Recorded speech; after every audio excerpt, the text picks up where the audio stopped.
अस्सलाम वालेकुम, मेरा नाम है शाहज़ेब हाशमी और ये है Toyota Fortuner GR sport 2024 model. ये टोयोटा फॉर्च्यूनर की सेकंड जनरेशन है जो कि वर्ल्ड वाइड 2016-17 से आना शुरू हो गई थी और इस गाड़ी को एक बार फेसलिफ्ट भी किया गया है। ये इस गाड़ी का फेसलिफ्ट वाला वर्जन है और इसमें बहुत सारी रिफाइनमेंट्स भी की गई हैं पाकिस्तान में।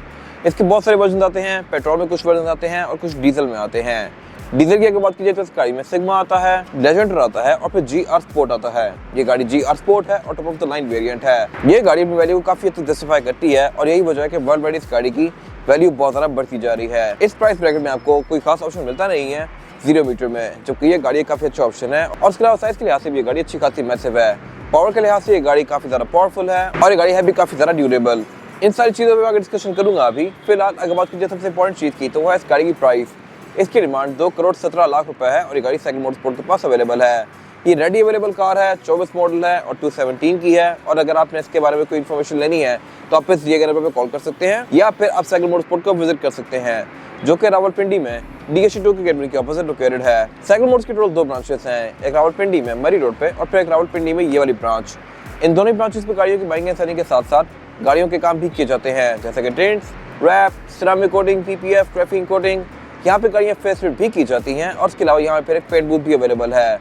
गाड़ियों की मॉडिफिकेशन, बाइंग एंड सेलिंग, ये कार केयर वगैरह के किसी भी तरह के काम के लिए cycle Motors and cycle motorsports is the place. Overall, it's a great Fortuner, and today I'm going to review it. Let's have the exterior of this car. Looks के लिहाज से गाड़ी बहुत ज्यादा बेहतर है इस कैटेगरी की किसी भी और कार से। अगर आप इस गाड़ी को प्राडो से कंपेयर करें तो हर किसी की अपनी ओपिनियन है।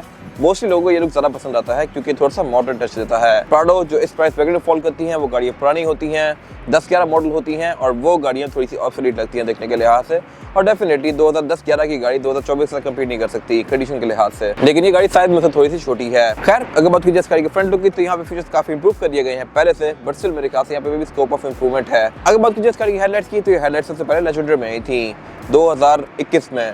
इसमें ये DRLs दी गई हैं जो कि इसके लोगो को काफी बेहतर बना रही हैं। 2 प्रोजेक्शन लैंप दिए गए हैं जो कि लो के लिए हैं और फिर 2 LEDs दी गई हैं जो कि हाई के लिए हैं। और इसके अलावा ऐसे ही फ्रेम वाली हेडलाइट सिग्मा में भी आती हैं लेकिन उनके इंटरनल्स डिफरेंट होते हैं। उसमें सिर्फ एक ही प्रोजेक्शन लैंप आता है और काफी स्लीक सी लंबी सी DRL आती है। ये हेडलाइट ऑटोमेटिक फीचर के साथ आती है, यानी कि ये डे और नाइट को सेंस करके ऑटोमेटिकली ऑन या ऑफ भी होती है। और बाकी इसमें जो फॉग लैंप हैं ये भी LED में आते हैं। इसके अलावा ये गाड़ी फ्रंट पे फीचर्स के नाम पे सिर्फ पार्किंग सेंसर्स ऑफर करती है और इसका जो ये टोयोटा का लोगो है ये ब्लैक है।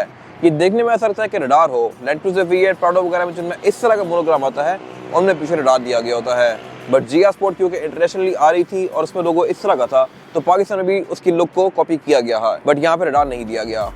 इसके अलावा बाकी बोनट वगैरह इसका नॉर्मल सा है, इसमें कोई हुडन स्कूप नहीं आता जो कि पहले फॉर्च्यूनर्स में आया करते थे क्योंकि उनमें इंजन 1 KD था। बाकी इसके अलावा इसके बम्पर नीचे यहाँ पे ये अगेन DRLs दी गई हैं जो कि इंडिकेटर में स्विच करती हैं। यहाँ पे कि GR स्पोर्ट का बैज दे दिया गया है और इसके अलावा यहाँ पे कुछ खास है नहीं। इसके बाद अगर बात की जाए इसका साइड प्रोफाइल की तो ये भी लुक्स के लिहाज से काफी डिसेंट सी है।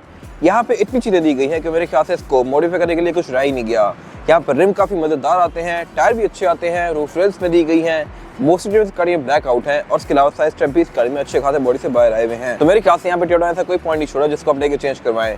सिर्फ आप इस गाड़ी के साइड में विंडोज टिंट करवाएंगे और इस गाड़ी की लुक काफी ज्यादा बेहतर हो जाती है। बाकी अगर बात कीजिए फीचर्स की तो यहाँ पे गाड़ी डिसेंट ऑफर करती है। इस तरह से इस गाड़ी के साइड मिरर डिटेक्टेबल है, एडजस्टेबल है, इनमें ऑटो का फीचर भी आता है और इसके अलावा इसके डोर हैंडल्स के अंदर सॉफ्ट अनलॉक वाला फीचर भी आता है। अगर मैं इसको लॉक करूंगा तो ये खुद ही फोल्ड होंगे, अनलॉक करने पे अनफोल्ड होंगे।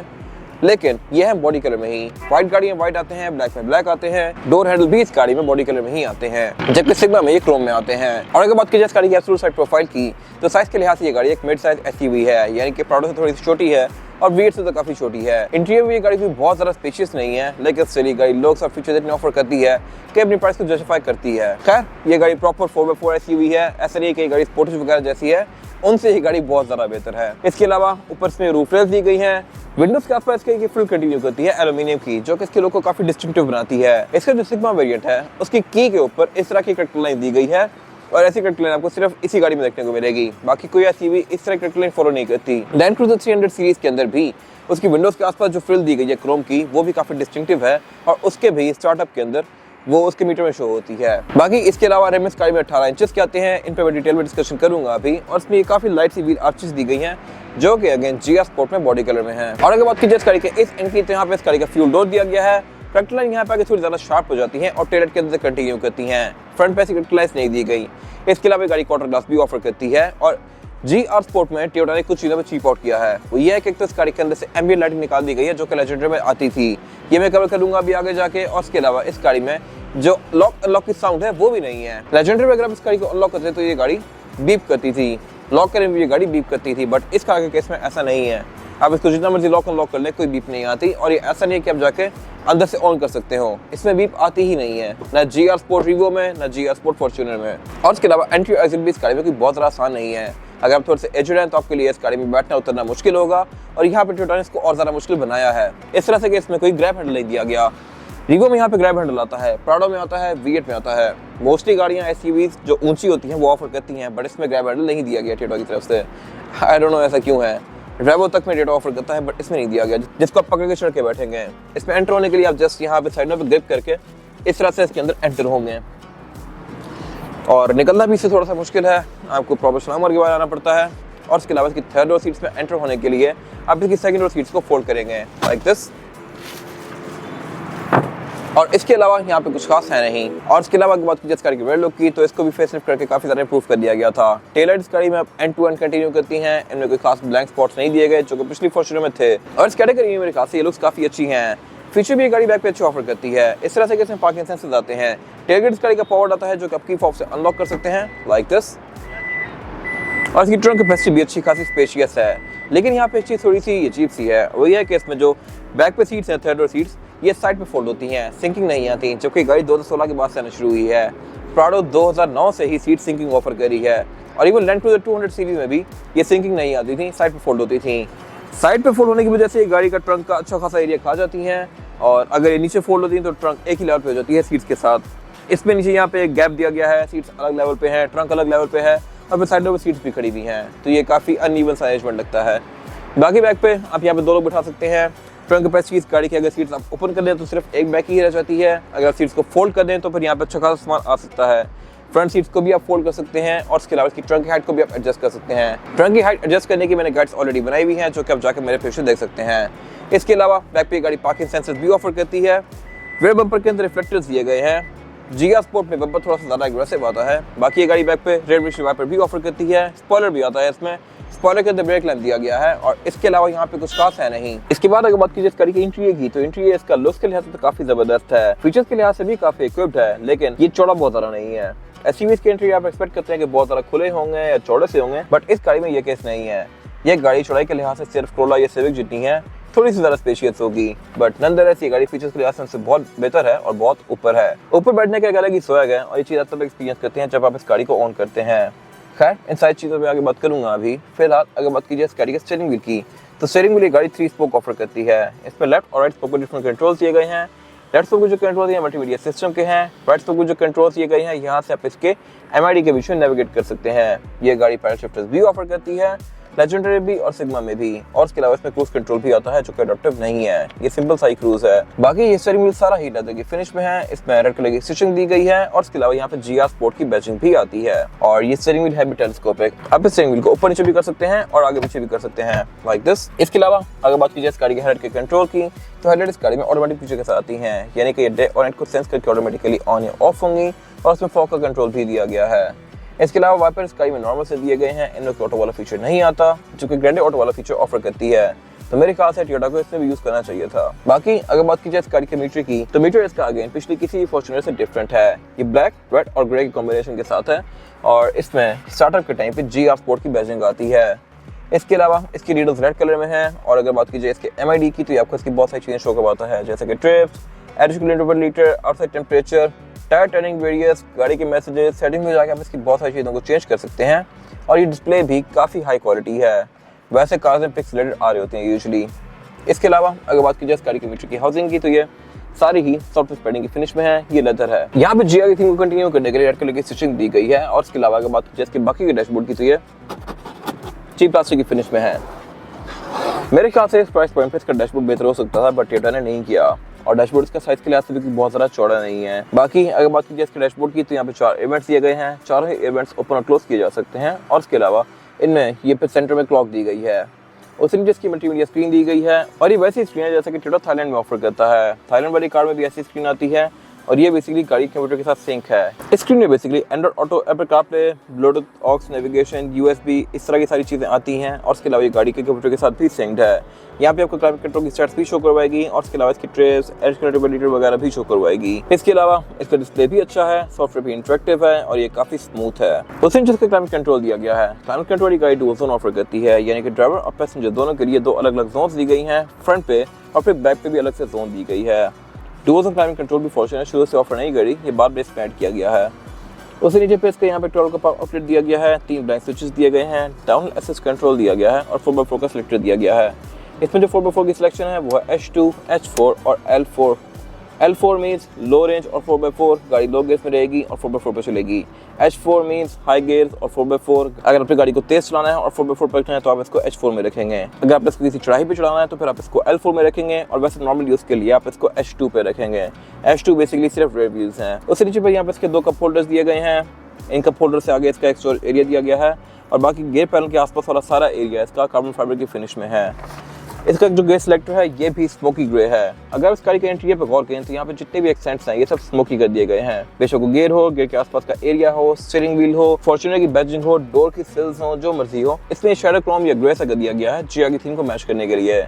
अगर बात कीजिए इस गाड़ी के गियर शिफ्टर की तो इसमें गेयर सिलेक्शन है वो है PRND और स्पोर्ट्स में करके आप इस गाड़ी को मैनुअली भी चला सकते हैं लाइक दिस। उससे पीछे इसके ड्राइव मोड दिए गए हैं। ड्राइव मोड इस गाड़ी में इको, नॉर्मल और स्पोर्ट का आता है और उससे पीछे इसके फिर यहाँ पे 3 और ब्लैंक स्विचेस दिए गए हैं। ट्रैक्शन कंट्रोल दिया गया है और इसके डिफरेंशियल लॉकिंग दिया गया है। साथ इसकी हैंड ब्रेक दी गई है जो कि ट्रेडिशनल है और उससे पीछे इसका सेंटर कंसोल दिया गया है जो कि स्पेस के लिहाज से अच्छा खासा स्पेशियस है। लेकिन यहाँ पे पावर आउटलेट नहीं आता और ना ही कूल बॉक्स आता है और उसकी वजह यह है कि इसमें कूल बॉक्स यहाँ पे दिया गया है। अगर मैं इस फॉर्च्यूनर के बैच को प्रेस करूंगा तो ये एरिया ओपन हो जाएगा। ये ग्रिल कंपार्टमेंट है और इसमें ग्रिल दी गई है जो कि कूल बॉक्स की है। इसको अगर मैं ओपन करूंगा तो यहाँ पे एक गाड़ी AC के बाद थ्रो करेगी। उसी नीचे इसका स्टोरेज बॉक्स दिया गया है और इसको आप की से लॉक भी कर सकते हैं। अगर बात कीजिए इस गाड़ी की सीट्स की तो सीट्स इस गाड़ी की लेदर और फैब्रिक के कॉम्बिनेशन के साथ आती हैं। इसका जो फैब्रिक है ये परफोरेटेड है और इसके नीचे वाली लेयर रेड कलर की है जो कि बेसिकली GR की थीम के साथ काफी अच्छे से मैच करती है। बाकी इस गाड़ी की सीट्स के हेडरेस्ट के अंदर GR की बैजिंग दी गई है और इसके अलावा इस गाड़ी की सीट्स हैं भी इलेक्ट्रॉनिकली एडजस्टेबल। ड्राइवर और पैसेंजर दोनों की इनको मैं बटन से ही आगे पीछे कर सकता हूँ। फिर इसके अलावा अगर बात कीजिए इस गाड़ी की डोर पैनल्स की तो ये पूरे ही ब्लैक हैं। इसमें जो आर्मरेस्ट वाला एरिया है ये सारा ही लेदर की फिनिश में दिया गया है और बाकी इसकी सारी विंडो सिंगल टैप वाली हैं। इनको मैं सिंगल टैप से फुली रोल डाउन या रोल अप कर सकता हूँ लाइक दिस। साइड मिरर भी गाड़ी रिट्रैक्टेबल ऑफर करती है और इसके अलावा स्पीकर गाड़ी में टोटल 6 आते हैं, 4 डोर्स में और 2 ट्वीटर्स और इसके अलावा बाकी यहाँ पे इसका पुश स्टार्ट दिया गया है और इस गाड़ी के पुश स्टार्ट पे भी GR की बैजिंग दी गई है। अगर बात कीजिए वेंट मीटर की तो ड्राइवर और पैसेंजर दोनों के पास आते हैं विद अ लाइट और इसके अलावा इस गाड़ी का रूफ लाइनर भी फुली ब्लैक है। सेंटर में एक सनग्लास होल्डर दिया गया है, रिव्यू मिरर दिया गया है जो कि ऑटो डिमिंग फीचर के साथ है। कैबिन लाइट इस गाड़ी की LED में आती हैं और ये गाड़ी सनरूफ ऑफर नहीं करती वर्ल्ड वाइड। अगर इसमें सिर्फ सनरूफ आ जाती तो ये गाड़ी एक कंप्लीट पैकेज थी। लोग इसकी वजह प्राउड इसलिए लेते हैं क्योंकि इसमें सनरूफ आती है। तो यहाँ पे सिर्फ फॉर्च्यूनर मार्क आती है, बाकी इस गाड़ी में सब कुछ पूरा है और इसके अलावा यहाँ पे कुछ खास है नहीं। इसके बाद अगर बात कीजिए इस गाड़ी में ड्राइवर पैसेंजर के लिए सीटिंग कैपेसिटी की तो ये बैग पे काफी स्पेशियस है। मेरे पास यहाँ पे लेग रूम का कोई इशू नहीं है और ना ही हेडरूम का। इसके अलावा बैग पे यहाँ पे 3 लोग आसानी से बैठ सकते हैं क्योंकि इसमें फ्लोर बेड ऑलमोस्ट फ्लैट आता है और ये गाड़ी चौड़ाई में भी ठीक है तो 3 लोग काफी इजीली एडजस्ट हो सकते हैं। 4 लोग भी आना चाहें तो आ जाएंगे लेकिन फिर जरा कंफर्टेबल नहीं होंगे। इसके अलावा इस गाड़ी की रेयर सीट्स को आप रिक्लाइन भी कर सकते हैं लाइक दिस। मैं अपनी मर्जी के लिहाज से इनको एडजस्ट कर सकता हूँ अपने मोस्ट कंफर्टेबल एंगल पे और इसके अलावा ये गाड़ी फीचर्स भी बैग पे अच्छे ऑफर करती है। इस तरह से कि इसमें रेयर पैसेंजर्स के लिए 2 आउटलेट दिए गए हैं और ये C2C पोर्ट्स हैं। यहाँ से मैं अपना नया iPhone या नया सैमसंग चार्ज कर सकता हूँ और इसके अलावा यहाँ पे एक 100 वोल्ट का आउटलेट भी दिया गया है। सेंटर में इसके ये सेंटर कंसोल दिया गया है जिसको निकाल के मैं एज एन आर्मरेस्ट यूज़ कर सकता हूँ और इसमें 2 कप होल्डर्स भी दिए गए हैं जिनको मैं इस तरह से निकाल सकता हूँ लाइक दिस।